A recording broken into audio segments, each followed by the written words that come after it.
बिस्मिल्लाहिर्रहमानिर्रहीम। अस्सलामु अलैकुम नाजरीन इकराम, दुनिया में जंगी हथियारों की दौड़ लगी हुई है और तरह तरह के खतरनाक तरीन हथियार वजूद में लाए जा रहे हैं। कई इकसाम के मंजर आम पर भी आ चुके हैं।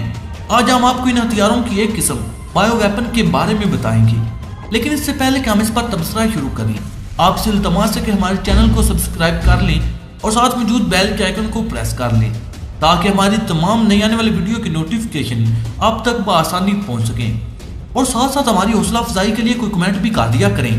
और आखिर में दरखास्त है कि वीडियो को आखिर तक जरूर सुनिए और देखिएगा ताकि आपको मुकम्मल और जामे मालूमात मिल सकें। तो नाज़रीन, बायो जंग में कोई गोलियां या बंदूकें नहीं चलाई जाती, बल्कि जरासीमों से दुश्मन का मुकाबला किया जाता है। जिस तरह कोरोना के वायरस के बारे में खदशात का इजहार किया गया कि चीन इसे लेबॉर्ट्री में तैयार किया और उसे जंगी हथियार के तौर पर इस्तेमाल किया, अगर कुछ देर के लिए मान भी लिया जाए कि कोरोना वारफेयर है, तो ये अंदाजा लगाना मुश्किल नहीं होगा कि ये हथियार किसी भी बारूदी हथियार से ज्यादा खतरनाक है और इसे किसी भी वक्त दुश्मन के लिए किसी भी मकाम से लॉन्च किया जा सकता है। एक तो इसकी कोई आवाज नहीं होती और ना इसके चलाने के लिए कोई खास किस्म की गन की जरूरत पड़ती है। यहाँ ये बात भी दिलचस्पी का बायस होगी, ये वायो वार आज की इजाद नहीं बल्कि पुराने जमानों में भी ये वार लड़ी जाती थी। फर्क सिर्फ ये है कि अब इसमें ज्यादा जिद्दत है और ज्यादा खतरनाक और मुअस्सर तरीके से काम करती है। कदीम जमाने में जब कोई फौज किसी जगह मैसूर होकर खुद को महफूज कर लेती थी, तो बैरूनी तौर पर मौजूद दुश्मन मुख्तलिफ किस्म की जड़ी बूटियों को जलाकर इनका धुआं अंदर फेंक देते थे, जिससे फौजियों की सांसें रुकने लगती थी और वो जान बचाने के लिए किले से बाहर निकलने पर मजबूर हो जाते थे और दुश्मन इन पर काबू पा लेता था। इसके अलावा शहद की मक्खियों से भी ये काम लिया जाता था। किले के अंदर शहद की मक्खियों के छत्ते मक्खियों समेत फेंक दिए जाते थे, जो फौजियों को काट काट कर भगाती थी और दुश्मन किलों से बाहर निकलने पर मजबूर हो जाता था। इस तरह तलवारें धरी की धरी रह जाती थी और शायद की मक्खियां दुश्मन को भगाती फिरती थी। क़ुरून वुस्ता में भी तुर्कों और मंगोलों ने मरे हुए जानवरों के ढांचों को बायोवार के तौर पर इस्तेमाल किया और दुश्मन पर ताउन ज़दा लाशें फेंकी गई, जिनके असरात से फौजियों में ताउन फैल गई और बेशुमार फौजी लुकमे उजल बन गए। इसी तरह के एक हमला ग्रेट नादरन वार में भी रूस की तरफ से किया गया, जिसने स्वीडन पर किया था। तो इन वाकयात से पता चलता है कि हर दौर में ही इस तरह के केमिकल तरीकों से जंगें जीती जाती थी। अगर चीन का तरीकाकार मुख्तलिफ था, लेकिन इब्तिदा में तो साइंसी तरीकाकार भी बहुत मुख्तलिफ था। और अब जबकि साइंस ने तरक्की कर ली है, तो नए नए तरीके दरियाफ्त हो चुके हैं। नाज़रीन, अब हम आपको पाकिस्तान के बायो वेपन की बात आपको बताते हैं। पाकिस्तान में कन्वेंशन है जिसका नाम है biology and tax and weapon convention. इस कन्वेंशन पर 1972 में दुनिया के तमाम मुल्कों ने दस्तखत किए, जिनमें बिलाशुबा पाकिस्तान भी शामिल था। इस कन्वेंशन में इस बात का वादा किया गया था कि कोई भी मुल्क अपनी बायो की रिसर्च के दौरान इसे कभी बतौर हथियार इस्तेमाल नहीं करेगा और बायोलॉजी को जंगी हथियारों के तौर पर इस्तेमाल नहीं करेगा। लेकिन बाज़ ममालिक ने खुफिया तौर पर इस पर काम शुरू कर रखा है। लेकिन अमेरिका की 2015 की रिपोर्ट में बताया गया था कि पाकिस्तान बायोलॉजी को जंगी हथियार के तौर पर इस्तेमाल नहीं कर रहा और ना इस तरह के कोई सबूत पाकिस्तान के खिलाफ मिले हैं।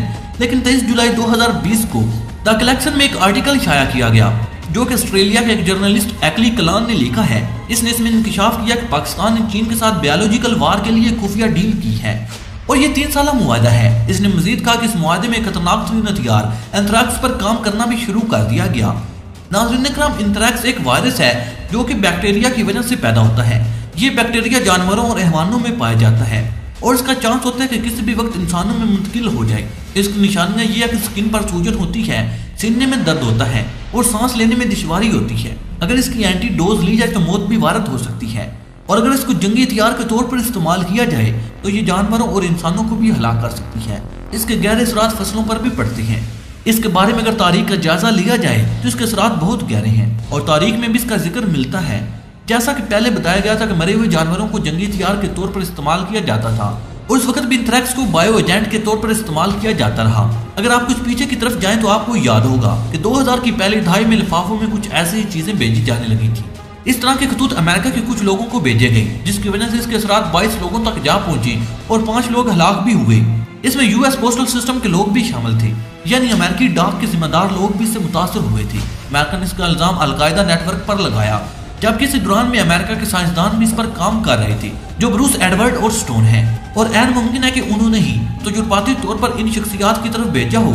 इसको हथियार के तौर पर इस्तेमाल किया जाता है क्योंकि ये कुदरती तौर पर आसानी से दस्तयाब है और इसे लेबॉर्ट्री में भी तैयार किया जा सकता है।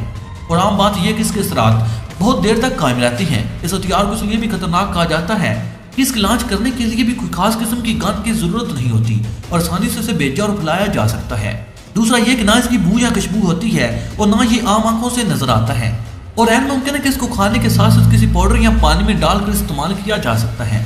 ऑस्ट्रेलिया के जर्नलिस्ट ने यह भी कहा कि यह खुफिया डील पाकिस्तान आर्मी के DSTO और चीन के वुहान अदारे के दरमियान हुई। वुहान इंस्टीट्यूट ऑफ बायोलॉजी चीन का वही अदारा है जिसके बारे में कहा जाता है कि इसने कोरोना दरियाफ्त किया और दुनिया में फैलाया। क्लेन ने यह भी बताया कि सारे मंसूबे के खर्चात भी चीन ही बर्दाश्त कर रहा है और जाहिर ये किया जा रहा है कि यह प्रोग्राम बीमारियों की रोकथाम के लिए लॉन्च किया गया। उन्होंने यह भी कहा पाकिस्तान पहले भी बायोलॉजी वार का इस्तेमाल कर चुका है, इसलिए अब दुनिया को दिखाने के लिए इसे बीमारियों के लिए इस्तेमाल करने का बहाना बनाया गया। हालांकि पाकिस्तान इसे दौरे काम लेने के लिए इस्तेमाल करेगा, यानी बीमारियों के खिलाफ भी और वारफेयर के तौर पर भी इस्तेमाल करेगा। इसने यह भी कहा कि चीन और पाकिस्तान ने बैक्टीरिया के ऊपर कामयाब तजुर्बा कर लिया और ये इंटेलिजेंस की रिपोर्ट है और ये बायो वेपन इंतराक से मिलता जुलता है और अब ये दोनों मुल्कों की जवाबदीद पर है कि वो इस वारफेयर से कैसे बचने का मंसूबा बनाएंगे और अगर इन पर हमला किया जाता है तो इससे गलूखलासी कैसे होगी। जाहिर है कि इसके लिए इन वेपन का तोड़ होना भी जरूरी है।